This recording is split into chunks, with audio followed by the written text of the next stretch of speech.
Where one of the most interesting things that are happening in a lot of modern societies is we have had disproportionate prosperity over 5, 6, 7 decades. This has been the empire. Things have been good. And what has happened is we've created unbelievable levels of entitlement.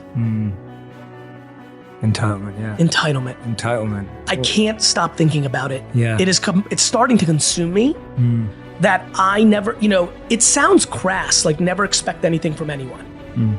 But I almost want to find new ways to say it just to help people understand it is the great gift of life. Yeah. When you get into a place where you have zero expectations and you actually don't believe you're entitled to anything, you can actually start doing things. Yes, absolutely. Because otherwise that's what's paralyzing you. Because you feel like somebody else is in control. Totally. The man, the society, the government, the president, the not president, the governor, the mayor, the system, the systematic infrastructure.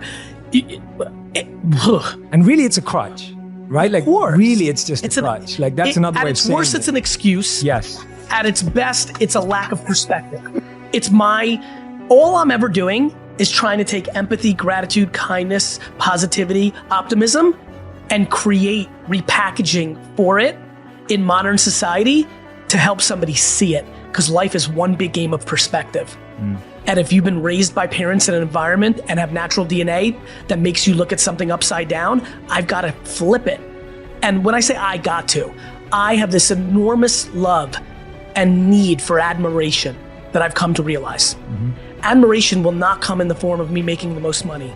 Admiration will not come in any other form than if I give so much more to you than I expect from you in return. I just don't understand. What are you going to complain about today that is even remotely close to never having the ability to have a life? But like what? What are you going to complain about? Like, what's so shitty in your life? Like, you've got the at-bat. Even if you're the worst ranked person, 7.7 billion in the world, you're born to slavery and genocide in a fifth world country where you're raped every day, starved, slaved, lose your parents, no love. The game of life actually still creates the rare potential for you to break out of that and go on to do something and then bring positivity to the world better than not being born at all. I believe that. All advice right now is a problem, including all of mine. It's why I'm trying to make it about them. There's a lot of bad advice, brother. Like, if somebody watches me and gets fired up to start a business and they're schlemiel and can't do a business, they're going down a path of depression. Yeah. If they're a competitive, ambitious person, but they also went to high society education, and right now the push there is balance and like hard work is bad, and we become too much of current Europe. I believe this, by the way.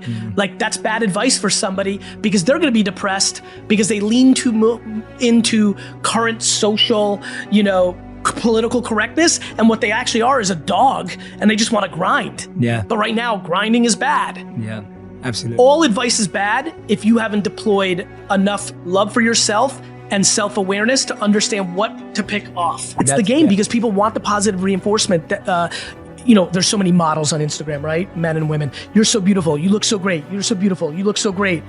You're full of shit. You look fake. They're crushed because they take too much in that you look so great. Yes, and I think that's the point that we're hitting on here, which I love, is that overemphasis on positive, it's what makes the negative so hard to take. I talk a lot about not giving a fuck about other people's opinions.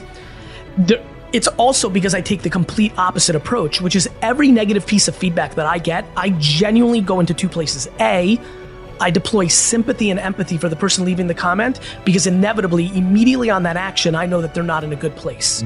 If you go to somebody else's social, consume it, and then spew hate, you're not in a good place. No, absolutely. You're unhappy. Yeah. Next, I start trying to see the insight to any truth in it. The second that you're high on your own supply, you're vulnerable. Yes. And so I don't give a fuck about anybody's opinion. Ironically, I value everybody's opinion. I just synthesize it and then decide to take the good from it. Yes.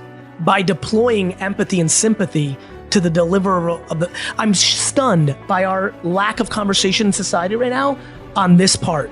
There's a lot of judgment and hot takes and comments. We need to judge the person delivering the message. Absolutely. Like how is your mother's opinion of you have the same weight as Anonymous 54's comment on Instagram? Yeah. That is ludicrous. Yeah, absolutely. In the same way of how does a coworker's opinion, you have to factor that in different than your mother because your mother blindly thinks you're the best if you're lucky enough to have that mother, you know? And so it's super fast. It's just pulling from opposite directions. And I think, you know, I'm pulling so hard from opposite directions that my balance is coming in that. Let's lean into what we're fucking awesome about. Everybody's spending all their time on what they suck at. Yeah. Themselves, they're doing that. And I promise you, everybody else is spending all their time telling you what you suck at.